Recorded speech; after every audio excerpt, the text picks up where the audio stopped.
بسم الله الرحمن الرحيم وكان عاقبتهما أنهما في النار خالدين فيها وذلك جزاء الظالمين يا أيها الذين آمنوا اتقوا الله ولتنظر نفس ما قدمت لغد واتقوا الله إن الله خبير بما تعملون ولا تكونوا كالذين نسوا الله فأنساهم أنفسهم أولئك هم الفاسقون لا يستوي أصحاب النار وأصحاب الجنة أصحاب الجنة هم الفائزون لو أنزلنا هذا القرآن على جبل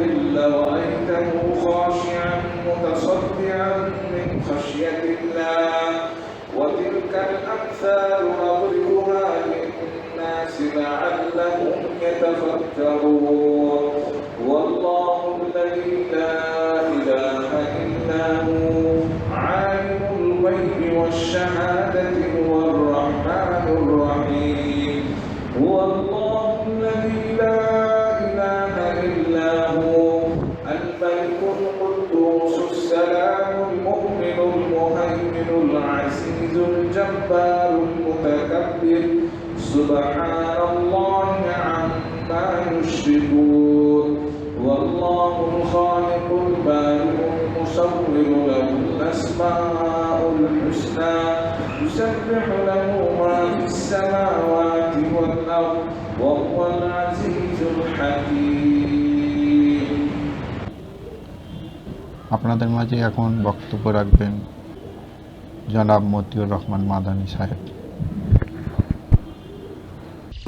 السلام عليكم ورحمة الله وبركاته بسم الله الرحمن الرحيم الحمد لله والصلاة والسلام على رسول الله وعلى آله وصحبه أجمعين وبعد সম্মানিত শ্রোতা দর্শক মণ্ডলী, আল্লাহ রাব্বুল আলামিনের প্রশংসা এবং প্রিয় নবী সাল্লাল্লাহু আলাইহি সাল্লামের উপর সালাত ও সালামের পর আজ 25শে জিলহজ 1445 হিজরি মোতাবেক 1 জুলাই 2024 আমাদের ধারাবাহিক সাপ্তাহিক প্রশ্ন উত্তর পর্ব হচ্ছে 76। 10টি প্রশ্ন রয়েছে বিভিন্ন দেশ থেকে আসা বিভিন্ন বিষয়ের সাথে সম্পর্কিত। আমরা ইনশাআল্লাহ তাআলা সংক্ষেপে অল্প সময়ে উত্তর দেওয়ার চেষ্টা করব। আল্লাহ রাব্বুল আলামিন যেন তৌফিক দান করেন, সঠিক কথা বলার, উপকারী জ্ঞান দান করেন, নেক আমলে তৌফিক দান করেন, ভালো চরিত্র গঠনে তৌফিক দান করেন, সমস্ত অনিষ্ট থেকে দুনিয়ার আমাদেরকে দূরে রাখেন, বাঁচিয়ে রাখেন। প্রথম প্রশ্ন বলছেন একজন, আসসালামু আলাইকুম শেখ। ওয়ালাইকুম আসসালাম রহমতুল্লাহ। আবু দাউদ একটি হাদিসে পেয়েছি যে নারীর সন্তান হয় না তাকে যেন কোনো পুরুষ বিয়ে না করে, এটা রাসূলুল্লাহ সাল্লাল্লাহু আলাইহি ওয়াসাল্লামের নির্দেশ। এই হাদিসটি কি সহিহ? যদি সহিহ হয় তাহলে এমন নারীদের দায়িত্ব নেওয়ার ব্যাপারটা বুঝিয়ে বলবেন, জাযাকাল্লাহু খাইরান। এর উত্তর আমি দলিল সহ একটু বিস্তারিত দেব। রাসূলুল্লাহ সাল্লাল্লাহু আলাইহি ওয়াসাল্লাম এমন নারীকে বিয়ে করতে বলেছেন যেই নারী ভালোবাসা দিতে পারে, স্বামীকে ভালোবাসে এবং তার সাথে বেশি বেশি সন্তান দিতে সক্ষম। সেটা বুঝবেন কি করে যে বেশি বেশি সন্তান দিতে পারবে? তার মা খালাদেরকে দেখলে, তার ফুফুদেরকে দেখলে, তার দাদি নানিকে দেখলে যে তাদের ছেলে মেয়ের সংখ্যা কেমন, তাদের অবস্থা কি, সেটা দেখলে অনেকটাই বোঝা যায়। এই মর্মে একটি হাদিস রয়েছে, আনাস রাদিয়াল্লাহু তাআলা আনহু বর্ণনা করেন, তিনি বলছেন, কানা রাসূলুল্লাহ সাল্লাল্লাহু আলাইহি ওয়াসাল্লাম ইয়াকুল, রাসূলুল্লাহ সাল্লাল্লাহু আলাইহি ওয়াসাল্লাম বলেছেন, তাযাওয়াজুল ওয়াদুদ আল ওয়ালুদ ফাইন্নী মুকাসিরুন বিকুমুল উমাম ইয়াউমাল কিয়ামাহ। অন্য রিওয়ায়াত আছে ইন্নী মুকাসিরুল আম্বিয়া ইয়াউমাল কিয়ামাহ। তোমরা প্রেমময়, ভালোবাসা, প্রেম বিনিময় করতে পারে এমন মেয়ে দেখে বিয়ে করিও। আল ওয়ালুদ, যে বেশি বেশি সন্তান জন্ম দিতে পারে তাকে বিয়ে করিও, কারণ আমি কিয়ামতের দিনে অন্য অন্য আম্বিয়া রসুলগণের সামনে গৌরব করে বলতে পারবো যে আমার উম্মতের সংখ্যা বেশি। মুসনাদ আহমদ 12,202, ইমাম ইবনে হিব্বান হাদিসটিকে সহিহ বলেছেন। মাজমাউজ জাওয়ায়েদ 4th খণ্ড 474 পৃষ্ঠা। হাদিসটি সহিহ বা হাসান কমপক্ষে। আরেকটি হাদিস রয়েছে যেটি সুনান নাসাই 3227, আবু দাউদ 2050, আল্লামা আলবানী সহিহ তরগিবের 1921 নম্বর হাদিস। হাদিসটিকে সহিহ বলেছেন। রাসূলুল্লাহ সাল্লাল্লাহু আলাইহি ওয়াসাল্লাম এই হাদিসটিতে বন্ধা মেয়েকে বিয়ে করতে নিষেধ করেছেন। মাকিল বিন ইয়াসার রাদিয়াল্লাহু তাআলা আনহু বর্ণিত, তিনি বলেন, যা রাজুলুন ইলা নবী সাল্লাল্লাহু আলাইহি ওয়াসাল্লাম ফাকাল, জনৈক ব্যক্তি রাসূলুল্লাহ সাল্লাল্লাহু আলাইহি ওয়াসাল্লামের কাছে আসলো এবং এসে জিজ্ঞেস করল, ইন্নী আসাবতু ইমরাতান যাতা হাসাবিন ওয়া জামাল, আমি এমন একটি মহিলা পেয়েছি বিয়ে করার জন্য, বা এমন একটি মেয়েকে পেয়েছি বিয়ে করার জন্য, যাতা হাসাবিন ওয়া জামাল, যে মহিলা বংশীয় মর্যাদায় কেউ সম্ভ্রান্ত বংশের, ও জামালিন এবং বড়ই সুন্দরী সুশ্রী, তবে একটি দোষ, ওয়াইন্নাহা লা তালিদ, তার সন্তান হয় না। কীভাবে বুঝলেন তার সন্তান হয় না? হয়তো তার আগে বিয়ে হয়েছে, সন্তান হয় না, তালাক হয়েছে হয়তো, অথবা বিধবা হয়েছে, বিয়ে হয়েছিল, সন্তান হয়নি, সন্তান হয় না, বয়স হয়েছে, সন্তান হয় না। এমন মেয়েকে বিয়ে করতে পারি? আফা আতাজাওয়াজুহা, আমি কি তাকে বিয়ে করতে পারবো? কালা বললা, বিয়ে করিও না। আমি কি বিয়ে করব? না, করিও না।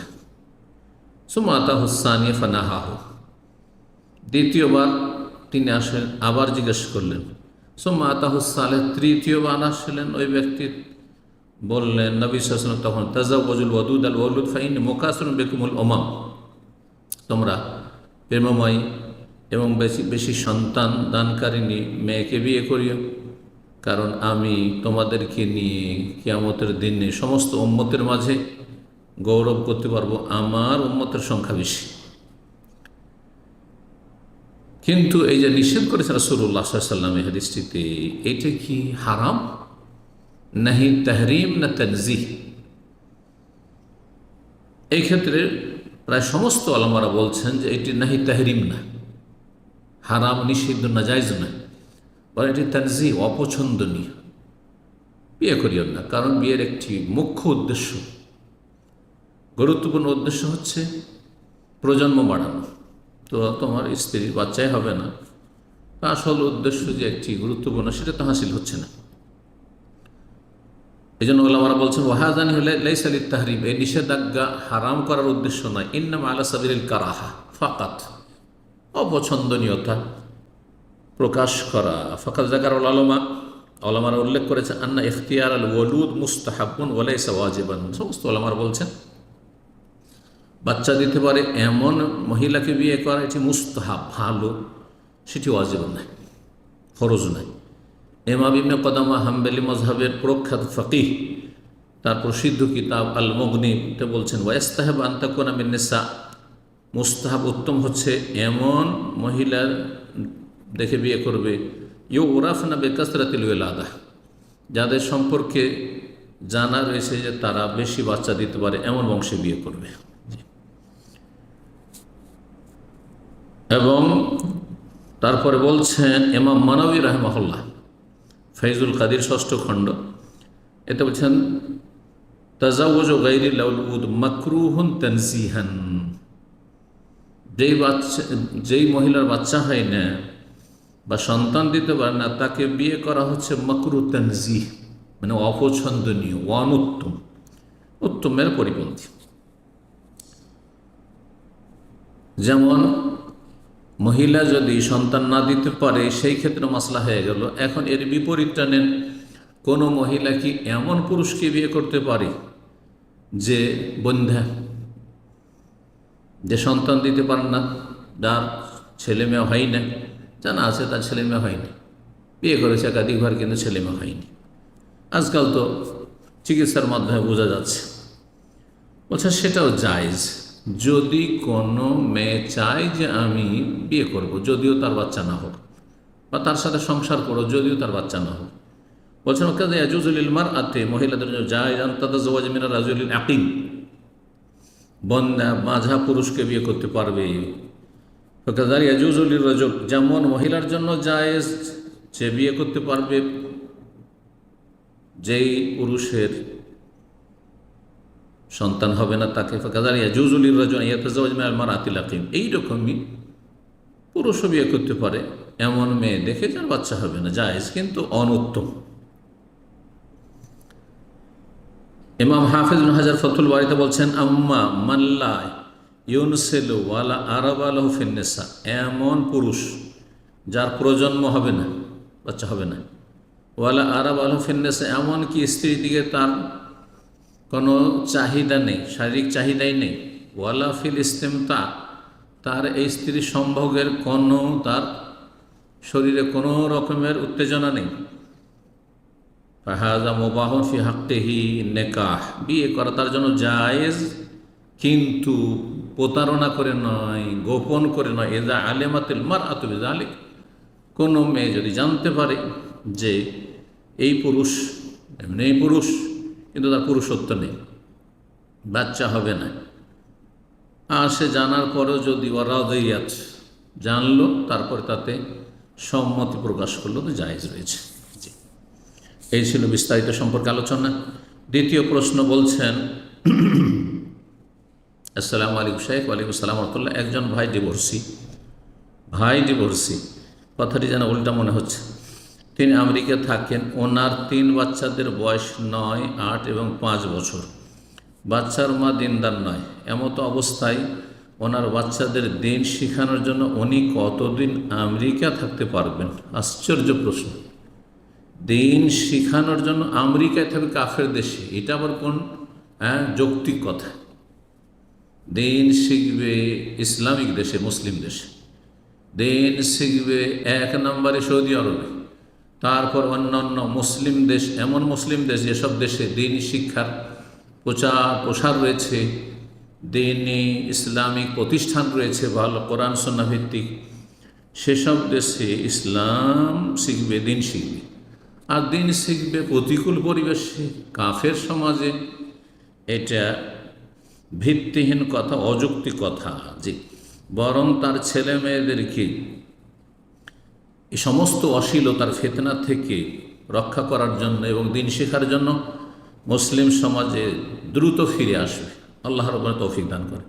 হ্যাঁ, দিন শিখে শক্তিশালী হওয়ার পরে, হ্যাঁ, দিনী এলমের অস্ত্রে সুসজ্জিত হয়ে, তাকওয়ার অস্ত্রে, আল্লাহ ভীরতার অস্ত্রে, ঈমান এবং তাকওয়ার অস্ত্রে সুসজ্জিত হয়ে, যাতে শাহওয়াত, শুবহাত, সংশয় এবং কুপ্রবৃত্তির ফিতনা থেকে নিজেকে রক্ষা করতে পারে, এমনভাবে সুসজ্জিত হয়ে কাফের সমাজে, অশ্লীল সমাজে, খারাপ জায়গায়, অমুসলিম দেশে দিনের দাওয়ার কাজে যেতে পারে, দাওয়ার কাজে যাবে। জি, স্থায়ীভাবে না গিয়ে অস্থায়ী থাকবে, এটাই বাঞ্ছনীয়। 3 নম্বর প্রশ্ন বলছেন, আসসালামু আলাইকুম শেখ। ওয়ালাইকুম আসসালাম রাহমাতুল্লাহ। আপনার কাছ থেকে সবসময় শুনি ছেলেরা যা ইনকাম করবে সেগুলো তারই, কিন্তু এক হাদিসে শুনেছি নবী সাল্লাল্লাহু আলাইহি সাল্লাম এক ব্যক্তির অভিযোগে ওনার ছেলেকে বলেছেন, তুমি আর তোমার সম্পদ সব তোমার বাবার। দয়া করে ব্যাপারটি একটু বুঝিয়ে বলবেন। আপনি যদি হাদিসটা বুঝতেন, ভাষাটা বুঝতেন, তাহলে স্পষ্ট হয়ে যেত। নবী সাল্লাল্লাহু আলাইহি ওয়াসাল্লাম বলেছেন ওই ছেলেকে যে তুমি আর তোমার সম্পদ সব তোমার বাবার। আন্তা ওয়া মালুকা লিআবিকা, হাদিস হচ্ছে আন্তা তুমি, ওয়া মালুকা তোমার মালধন, তোমার সম্পদ। তাহলে তোমার সম্পদ বলা হয়, তার মানে ছেলের মালিকানায় রয়েছে সম্পদ, বাপের মালিকানা নয় যে বেতন পাবো আমি আর আমার টাকা পয়সার মালিক হবে আমার বাবা, না, এটা নয় শরীয়ত। মালুকা তোমার ধন সম্পদ, প্রত্যেকের ব্যক্তি মালিকানা রয়েছে। স্বামীর মালিকানা যেমন রয়েছে ব্যক্তি মালিকানা, তাতে হস্তক্ষেপ করতে পারবে না স্ত্রী। এই স্ত্রীর মালিকানা রয়েছে, যদি তার ব্যক্তি মালিকানাধীন ধন সম্পদ থাকে, ব্যবসা বাণিজ্য থাকে, সেটার পুরো মালিক সেই স্বামী, কোনো হস্তক্ষেপ করতে পারবে না, পরামর্শ দিতে পারবে। তো ছেলের ধন সম্পদ বলা হয়েছে, অমালুকা, তাহলে ছেলের মালিকানা রয়েছে। আমাদের সমাজে তো ছেলের মালিকানাই স্বীকার করা হয় না। যা কিছু ইনকাম করছে সব পাঠা, তোর খাওয়া দাওয়া খরচ কোনোরকম করে নিয়ে সব পাঠা, সব আমার কাছে আসবে, তোর মায়ের নামে করব, আমার নামে করব, আর তারপরে তুইও পাবি, তোর ভাই বোন সবাই পাবে, বোনেরা খেতে না, তোর সব ভাই পাবে, সব ছেলে আমার পাবে। হারাম কাজ এটি জুলম বাপমায়ের, জালিম এসব বাপমা এবং জাহিল এসব বাবা। ইন্নাহু কানা জালুমান জাহুলা, এ আয়াতের অন্তর্ভুক্ত বড় জাহিল বড় জালেমেরা। আল্লাহ হেদায়েত দান করুন। তবে এই হাদিসের অর্থ কি? হাদিসের অর্থ শোনেন, আনতাও মালুকা, তুমিও, এমনকি তুমিও তোমার জীবনটাও, অমালুকা তোমার ধন সম্পদ, লি আবিকা তোমার বাবার, যদি তোমার বাবা কখনো প্রয়োজন মনে করে যে আমার টাকা পয়সা প্রয়োজন আছে, ছেলের কাছে চাইতে হবে তার মানি ব্যাগ থেকে পয়সা নেওয়ার জন্য, তার ঘর থেকে পয়সা নেওয়ার জন্য, খাওয়া দাওয়া খরচ নেওয়ার জন্য, না মোটেই না, চাইতে হবে না, সে নিয়ে নেবে, নিজেই নিয়ে নেবে। জি, তবে নষ্ট করবে না, সেটা অপচয় করবেন না, অতিরিক্ত নেবে না, যতটা প্রয়োজন। ছেলের অর্ডারের কোনো প্রয়োজন নেই, বিনা অনুমতিতে তার টাকা পয়সা নিয়ে খরচ করবে। এটা হচ্ছে হাদিসের অর্থ।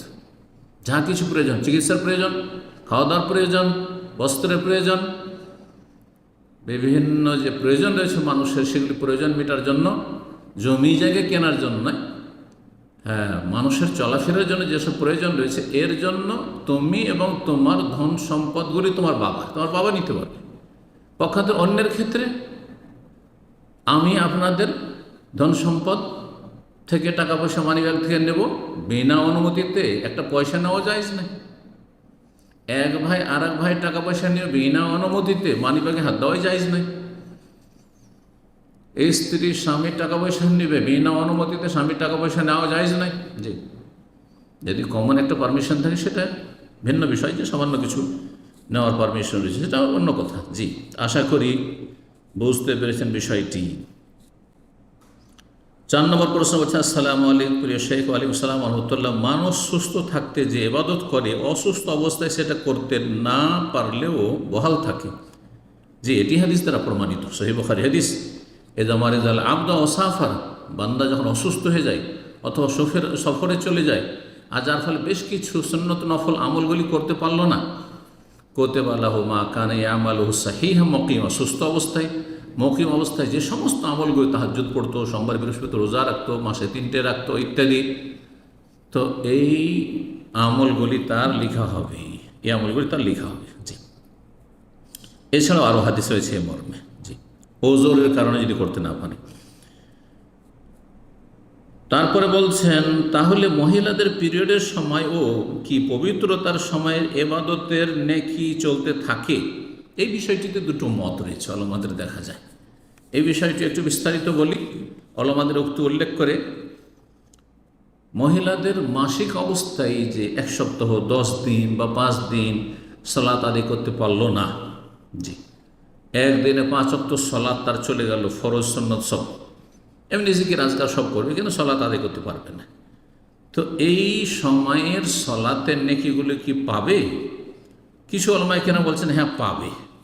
যে ইবাদতগুলি ছুটে গেল, যেগুলি করতে সে অভ্যস্ত ছিল সেগুলি পাবে, যেগুলি তো অভ্যস্ত ছিল সেগুলি পাবে না। কারণ সালাতুল দুহা পড়তে অভ্যস্ত ছিল না, তাহাজ্জুদ পড়তে অভ্যস্ত ছিল না, মাসিক অবস্থায় তাহাজ্জুদ পড়ে গোটা বছরও পড়ে না, তার নাকি পাবেন না। কিন্তু 5 ওয়াক্ত সালাত অভ্যস্ত ছিল, সুন্নত রাতে পড়া যদি অভ্যস্ত থেকে থাকে তো সেগুলির নাকি পাবে। কারণ বলছেন লিআন্না ফি হুকমিল মারিদ ওয়াল মুসাফির, কারণ তার বিধানটি হচ্ছে অসুস্থ এবং মুসাফিরের মতো, এবং যে কোনো অজরের কারণে বাধাগ্রস্ত হয়েছে কোনো নেক আমল করতে। এই মর্মে শেখ ইবনে বাজ রাহিমাহুল্লাহকে জিজ্ঞাসা করা হলে এটি তিনি উত্তর দিয়েছেন। তাহলে শেখ ইবনে বাজ রাহিমাহুল্লাহর মত হচ্ছে এটি। বলছেন মা হুয়া বিবাঈদ, উত্তরে বলছেন যে এটা কোনো অসম্ভব কিছু নয়, আল্লাহ রাব্বুল আলামিন দিতে পারেন। জাহিরুল আদিল্লাতি আলা যালিকা, বাহ্যিক দলিল তো এটা প্রমাণ করে যে ওজরের কারণে কোনো আমল যদি না করতে পারে তো আল্লাহ নেকি দেবেন। ইজা আলিমাল্লাহু মিন কলবি আন্নাহা লাউলাল হাইজ লাসাল্লাত, আল্লাহ যদি তার অন্তর সম্পর্কে জানেন যে সত্যি তার মাসিক না আসলে সে 5 ওয়াক্ত সালাত আদায় করতো, এই তাহাজ্জুদ আদায় করতো, সালাতুল দুহা আদায় করতো, এই সিয়ামগুলি রাখতো, লাহা আজরুল মুসাল্লিন, তাহলে এই মুসল্লির নেকি পেতে থাকবে। যেমন হাদিস বললাম, ইজা মারিজাল আবদু ওয়া সাফার, অসুস্থ ব্যক্তি বা সফরে থাকা অন্য ব্যক্তি সুস্থ অবস্থায় মুখে অবস্থায় যে আমলগুলি করেছে পেতে থাকবে যদি কেউ সেই আমলে অভ্যস্ত থাকে। এই রকমই যারা তবুকের যুদ্ধে শারঈ ওজরের কারণে বিশেষ অজুহাত ছিল গ্রহণযোগ্য যেতে পারে, তাদের সম্পর্কে নবী সাল্লাল্লাহু আলাইহি ওয়াসাল্লাম হাদিস রয়েছে, মা সালাকতুম ওয়াদিয়ান ওয়ালা কাতাতুম শাইবান ইল্লা হুয়া মাকুম। কিছু লোক মদিনায় খোঁড়া, অন্ধ, অসুস্থ, রোগন, তারা জিহাদে আসতে পারেনি, অথচ আম নির্দেশ ছিল তোমরা যে কোনো উপত্যকায় চলছো না কেন, যে কোনো ঘাঁটি দিয়ে তোমরা অতিক্রম করছো, তাও তারা তোমাদের সাথে রয়েছেন নেকির দিক থেকে। অন্য রিওয়ায়াত ইল্লা শারাকাকুম ফিল আজরে, তোমাদের নেকিতে তারা শরীক রয়েছে। হাবাসাহুল ওজর, ওজর তাদের বাধাগ্রস্ত করেছে। কিন্তু আর একদল উলামায়ে কেরাম বলছেন যে আন্নাহা লা তুসাব আলা যালিকা, মাসিক অবস্থায় যে সালাত ছুটেছে বা সিয়াম ছুটেছে বা যে ইবাদতগুলি অন্য সময় করতে পারছিল ওজোরের কারণে করতে পারেনি, তার নেকি পাবে না। কারণ ঋতুবতী মহিলা অসুস্থ ব্যক্তির মতো নয়। অসুস্থ ব্যক্তি অসুস্থতাই যে ইবাদতবন্দি করতে পারল না, দাঁড়িয়ে সালাত আদায় করতে বসে করতে হলো, বসেও পারল না, শুয়ে করলো, শুধু ফরজটা আদায় করলো, সুন্নত নফল আদায় করতে পারলো, তাহাজ্জুদ পড়তে পারলো না, সে এদেরকে বলা হয়নি যে তাদের দিন ত্রুটিপূর্ণ, নাকিসুদ্দিন, তাদেরকে বলা হয় যে তাদের দিনে কি রয়েছে, ঘাটতি রয়েছে। পক্ষান্তরে ঋতুবতী মহিলা সম্পর্কে সহিহ বুখারী 304 নম্বর, সহিহ মুসলিম 79 নম্বর হাদিসে রয়েছে, মা রাআইতু মিন নাকিসাতি আকলিন ওয়া দীনিন আগলা ওয়া লেজি লুব্বিন মিনকুন্না। এমন কোন ব্যক্তি দেখিনি যে জ্ঞানের দিক থেকে অপরিপক্ক, অসম্পন্ন, তার জ্ঞানেও ঘাটতি, ও দিনের ক্ষেত্রেও তার ঘাটতি, কিন্তু তোমাদের মধ্যে বড় বড় বিচক্ষণ আর বড় বড় চালাক চতুর পুরুষকেও তারা নিজের কন্ট্রোলে করে নিতে পারে, আয়ত্ত করে নিতে পারে। বলা হয়েছে নকশ ওমা নকশান দিনহা, মাসিক অবস্থায়, তারপর নেফাস অবস্থায়, এসব অবস্থায় যে মহিলারা সালাত আদায় করতে পারে, এটা তাদের দিনের ঘাটতি নয়, কথা বলা হয়েছে। কিন্তু একজন অসুস্থ ব্যক্তি অসুস্থ অবস্থায় সালাত আদায় করতে পারছেন না, কোনো হাদিসে বলা হয়নি তার দিন দুর্বল। জি, তো এই মতটিকে অনেকে শক্তিশালী বলেছেন, তবে আল্লাহর রহমত প্রশস্ত। জি, 5 নম্বর প্রশ্ন বলছেন, আসসালামু আলাইকুম শাইখ ওয়ালাইকুম সালাম, সূরা ইখলাস 3 বার পাঠ করলে কোরআন খতমের সওয়াব পাওয়া যায়? কোরআন খতমের সওয়াব পাওয়া যায় এ কথা হাদিসে নেই। এটি উলামাদের একটি ব্যাখ্যা, একাধিক ব্যাখ্যার। হাদিস কি রয়েছে যে ইন্নাহা তা'দিলু সুলুসাল কোরআন, সূরা ইখলাস কোরআনের 1/3 সমান, কোরআনের 1/3 1/3 সমান। সমান নেকির দিক থেকে একটি ব্যাখ্যা, আরেকটি হচ্ছে বিষয়বস্তুর দিক থেকে, তাহলে বিষয়টি নিশ্চিত নয়। তারপর যদি ধৈর্যও নেওয়া হয় যে কোরআনের সূরা ইখলাস 3 ভাগের 1 ভাগ কোরআনের সমান নেকির দিক থেকে, এর মানে এই নয় যে সার্বিক দিক থেকে, যে একজন ব্যক্তি শুরু থেকে সূরা ফাতিহা সূরা নাস পর্যন্ত খতম করলো কয়েকদিনে, কত মেহনত পরিশ্রম করে, আর গোটা কোরআনের অর্থ বুঝলো আর সেটা উপলব্ধি করলো, তাতে কত ঈমান তার শক্তিশালী হলো। আর কেউ 10 সেকেন্ডের মধ্যে 3 বার 20 সেকেন্ডের মধ্যে পড়ে ফেললো সূরা ইখলাস আর সমান নেকি পেয়ে গেল, এটি কেউ বলেননি। জি, 6 নম্বর প্রশ্নের উত্তর বলছেন, আসসালামু আলাইকুম। প্রশ্ন, শেখ, এইবার হজে নাকি অবৈধভাবে 1300 হাজি যে নানান সমস্যার সম্মুখীন হয়ে মারা গেছে, আল্লাহ রহম করেন এবং তাদের গুনাহ খাতা মাফ করেন এবং তাদের শাহাদাত কবুল করেন, জান্নাতুল ফিরদৌস দান করেন। অনেকে বলছেন অন্যায়ভাবে তাদের যাওয়া ঠিক হয় নাই। এটাও ঠিক যে তাদের, যদি তারা লিগালি না থাকে, বিনা পারমিশনে গেছে, অবৈধভাবে ঢুকেছে, তাহলে এটা তাদের জন্য ঠিক হয়নি, গুনার কাজ হয়েছে। না গেলে এমনটা হতো না, এটা ভুল কথা। বরং তকদিরে থাকলে ওকে যদি বাধাও দিতেন তবুও তার সেদিকে মন টানত, তবে সে স্বাধীনভাবে গেছে, বাধ্য করে কেউ নিয়ে যায়নি। যে না গেলে হতো না, এটা তকদির পরিপন্থী কথা, গুমরাহি। আসলে কি বিশ্বাসটা এমন হবে যে তাদের মৃত্যু এইভাবে লেখা ছিল, এটাও ঠিক যে তাদের মৃত্যু এইভাবে লেখা ছিল, এটাও তকদিরের অন্তর্ভুক্ত, নাকি সতর্কতা অবলম্বন করা উচিত ছিল, এইটাও ঠিক যে সতর্কতা অবলম্বন করা উচিত ছিল। খুজু হিজরাকুম, আল্লাহ যুদ্ধের ময়দানে সতর্কতা অবলম্বন করতে বলেছেন, অস্ত্রে সুসজ্জিত হয়ে সালাত আদায় করতে বলেছেন। একদল সালাত আদায় আর একদল শত্রুর সামনে পাহারা দেবে। জি, সতর্কতা অবলম্বন করতে হবে। তারপরে তকদিরে যেটা আছে সেটা হবে আমার করণীয়, আপনার করণীয় আমাদেরকে করতে হবে। বিষয়টা একটু বুঝিয়ে বলবেন। এই যে বুঝিয়ে বললাম, আল্লাহ সঠিক বুঝদান করুন। 7 নম্বর প্রশ্ন বলছেন, আসসালামু আলাইকুম শেখ ওয়ালাইকুম সালামতুল্লাহ, যারা চিল্লায় যায় মাস্তুরাত জামাত করে, মহিলাদের সম্পর্কে বলছেন। মাস্তুরাত মানে পর্দা নাসীন। তারা তাদের পরিভাষাগুলি বেদাতি পরিভাষা উর্দু ভাষায়। তো সিত্র বা সুতরা থেকে হচ্ছে, সুতরা মানে পর্দা।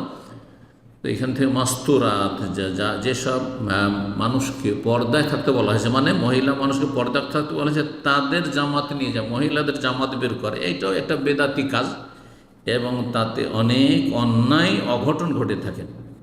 তাদের আকীদা কি সহি? মোটেই সহি নয়। তারা সুফি, তারা মাতুরিদি, তাদের আকীদায় বড় ধরনের ভুল রয়েছে, গোমরাহি রয়েছে।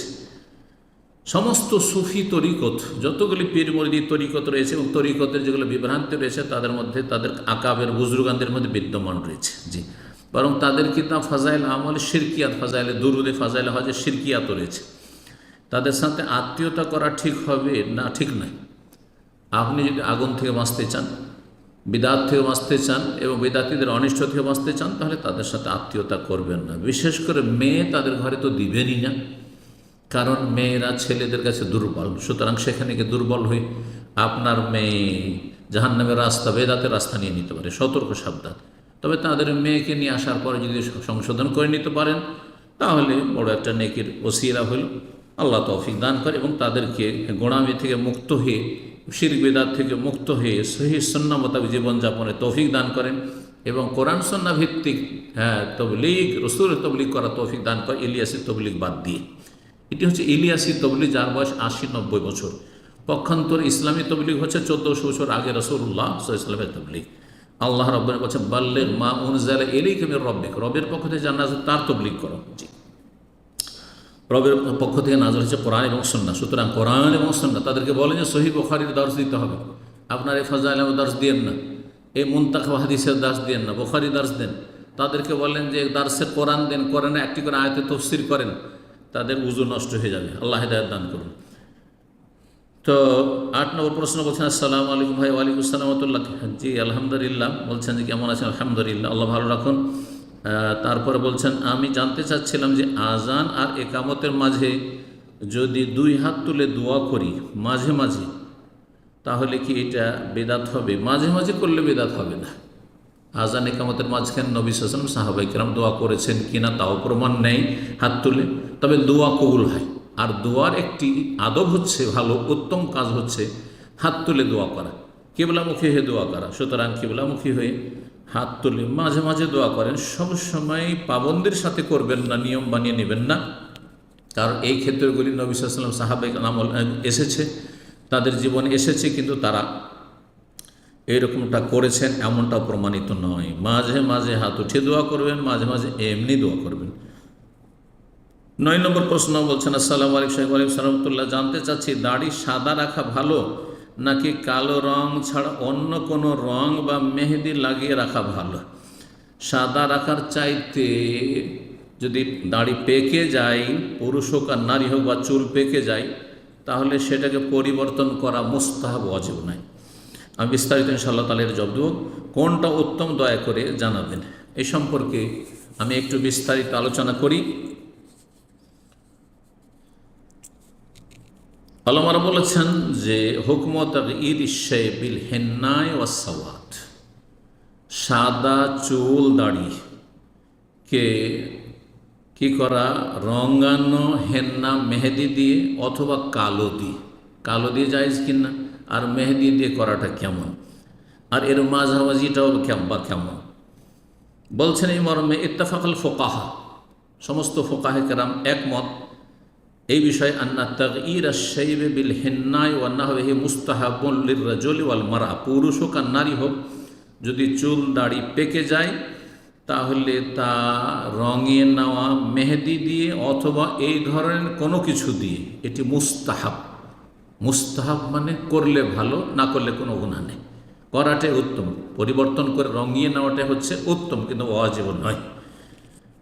এই মর্মে আরও বলছেন যে এটি ওয়াজিব নয়, এর ওপর ইজমা রয়েছে, এটি ওয়াজিব নয়। সুতরাং আমাদের দেশে কিছু লোকের আজকাল নতুন নতুন ফতোয়া দেয়, তাদের বিদ্যাবুদ্ধির দৌড় কম হওয়ার কারণে, কমজোর হওয়ার কারণে এবং এলমের শোচনীয়তার কারণে বাস নবী সাল্লাল্লাহু আলাইহি ওয়াসাল্লাম গাইয়ুরুশ শাইব, তোমরা সাদা চুল দাড়িকে পরিবর্তন করে না, রঙে নাও, সেই জন্য ওয়াজিব। আর যদি কেউ সাদা রাখে তো তার উপর আপত্তি তুলে সমালোচনা শুরু করে, কেন আপনি সাদা করে রেখেছেন, না মোটেই না। এই বিষয়ে বিভিন্ন কিতাবাদিত রয়েছে। তারপরে বলছেন যে ওয়াখতালা ফি হুকমিল ইখতিদাব বিসসাওয়াদ, কালো দিয়ে খেজাব লাগানো মানে রঙানো, এই সম্পর্কে দ্বিমত রয়েছে যে জায়েজ, মাকরুহ তানজিহ না মাকরুহ তাহরিম হারাম। জমহুর আলা তাহরিম, অধিকাংশ ওলামারা বলছেন যে কালো রঙে রঞ্জিত করা, পাকা চুল, সেটা মাথার হোক আর আপনার দাড়ির হোক, মহিলার হোক আর পুরুষের হোক, কালো করা, কালো কলপ লাগানো হারাম। জি, আরও মনে রাখবেন যে প্রায় সমস্ত সাহাবাই কেরাম থেকে যেটা প্রসিদ্ধ এবং যেটা সুসাব্যস্ত, এবং প্রায় অধিকাংশ তাবিন থেকে যেটা সুসাব্যস্ত প্রমাণিত, সেটা হচ্ছে আল খেজাব বিল হেন্না ওয়াল কাতাম। তারা সাদা দাড়ি চুলকে রঙিয়ে নিতেন মেহেদি এবং কাতা। হেন্না মেহেদি একটি গাছ যে রয়েছে, যেটা আমাদের দেশে তো জানাই সবার, আর কাতাম এক ধরনের ঘাস রয়েছে, কাতাম দিয়ে রঙালে কাতামের রং হচ্ছে কালো, একেবারে কালো হয়ে যাবে, আর মেহেদিটা লাল, দুটোর মিক্স করে, দুটার সংমিশ্রণে তারা রঙাতেন। অথবা আবিল হেন্নায় ওয়াহদা, অথবা শুধু মেহেদি লাগাইতেন, অথবা আবিল সুফরা বা হলুদ রঙে রঙাইতেন। তাহলে হলুদটাও হাদিসে এসেছে, সুফরা হলুদ বর্ণ। ইমাম ইবনুল কাইয়িম রাহিমাহুল্লাহ বলছেন আল কাতমু, ইমাম ইবনুল কাইয়িম রাহিমাহুল্লাহ বলছেন আল কাতমু ওয়াল হেন্না ওয়া ইয়াজআলু শার বাইনাল আহমার ওয়াল আসওয়াদ। কাতাম ঘাস আর মেহেদি এই দুটো দিয়ে রঙালে ইয়াজআলু শার চুলকে কি করে দেয়, বাইনাল আহমার ওয়াল আসওয়াদ, লাল এবং কালোর মাঝামাঝি করে দেয়, ব্রাউন করে দেয়। এই যে আমরা দেখছেন, এটা হচ্ছে আপনার এর বৈশিষ্ট্য, কাতাম এবং হেন্নার বৈশিষ্ট্য। জাদুল মাদ 4th খণ্ড 336 পৃষ্ঠা। ইবনুল কাইয়িম রাহিমাহুল্লাহ, শাইখুল ইসলাম ইবনে তাইমিয়া রাহিমাহুল্লাহর বিশিষ্ট ছাত্র, সালাফি ইমামের ছাত্র, সালাফি ইমাম। জি, তো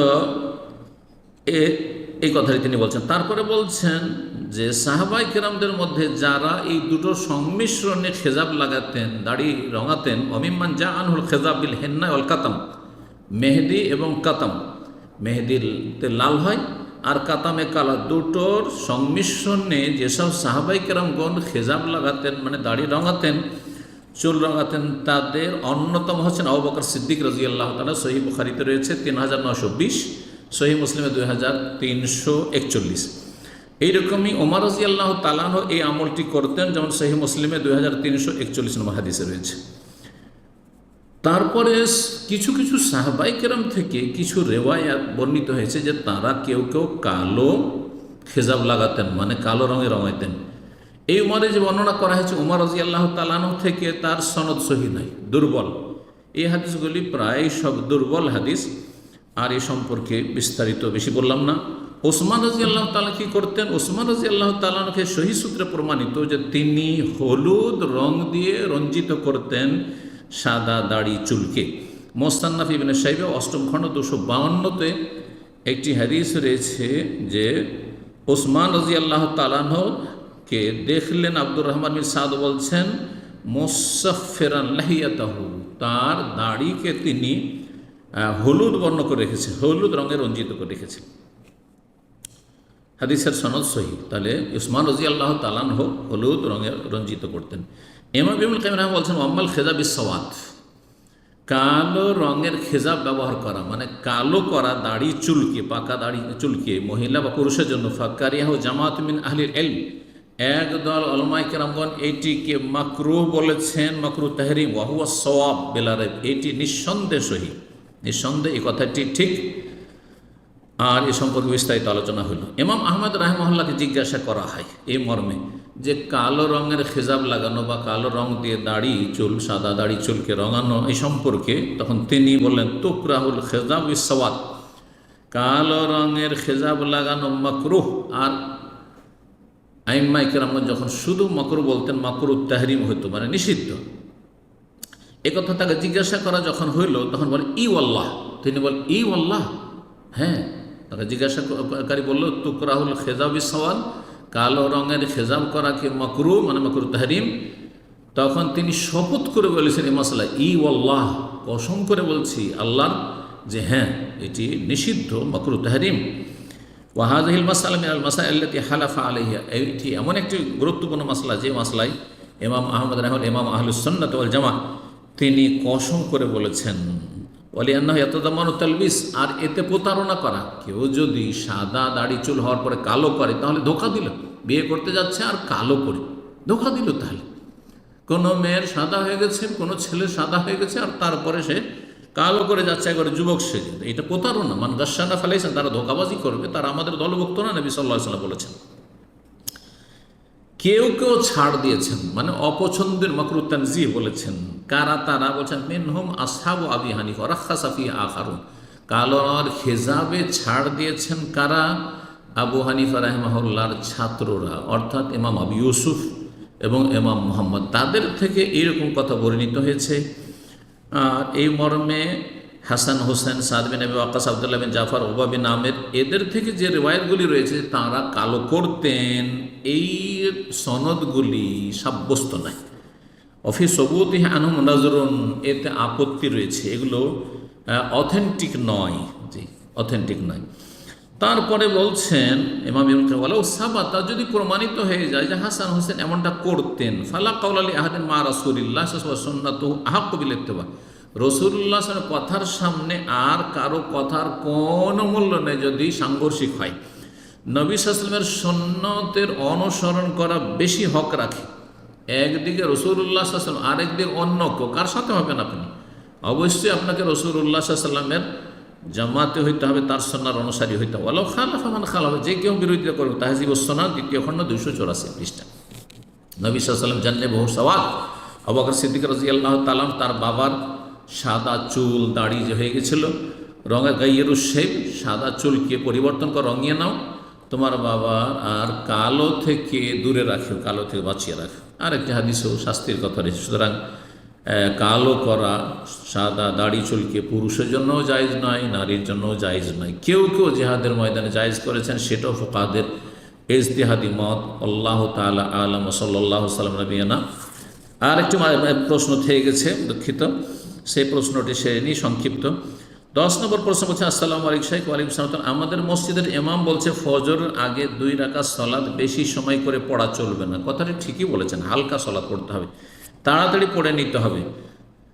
জি তাড়াতাড়ি। সূরা ফাতিহার পর সূরা কাফিরুন প্রথম রাকাত, দ্বিতীয় রাকাত সূরা ইখলাস, এবং সংক্ষিপ্ত পড়েছেন নবী সাল্লাল্লাহু আলাইহি ওয়াসাল্লাম। যেমন মা আয়েশা রাদিয়াল্লাহু আনহা বর্ণনা করেছেন, আমরা নামাজ পড়তাম এবং নামাজের ভিতরে দোয়া করতাম 10 মিনিট ধরে। নামাজটা পড়ে 10 মিনিট ফজরের সুন্নাত না, এটা সুন্নাতের খেলাফ, আপনি ভুল করেছেন। পর আপনার ইমাম, তিনি নিঃসন্দেহে আহলুল হাদিস, তিনি সঠিক উত্তর দিয়েছেন। তাহলে এখন আমার কোনটা করব? জি, সংক্ষিপ্ত পড়বেন, সূরা সানা পড়বেন, সানা পড়াবেন, সূরা ফাতিহা পড়বেন, আর তারপর সূরা কাফিরুন, আর দ্বিতীয় রাকাতে সূরা ফাতিহার পরে সূরা ইখলাস পড়বেন। রুকু সিজদাগুলি সংক্ষিপ্ত 3 বার 5 বার পড়াই যথেষ্ট, বেশি লম্বা করবেন না। আত্তাহিয়াতু স্বাভাবিক যতটা রয়েছে তাশাহুদ পড়বেন, দরুদ ইব্রাহিমি পড়বেন, আর তারপরে দোয়ায়ে মাসিরা সংক্ষিপ্ত করবেন। সাল্লাল্লাহু আলাইহি ওয়াসাল্লাম নবিয়ানা মুহাম্মদ ওয়া আলা আলিহি ওয়া সাহবিহি আজমাইন।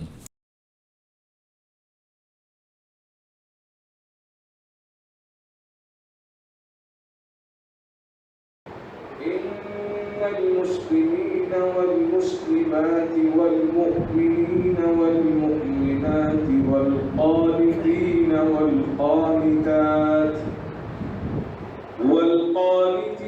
والقانتات والصادقين والصادقات والصابرين والصابرات والخاشعين والخاشعات والخاشعين والخاشعات والمتصدقين والمتصدقات والصائمين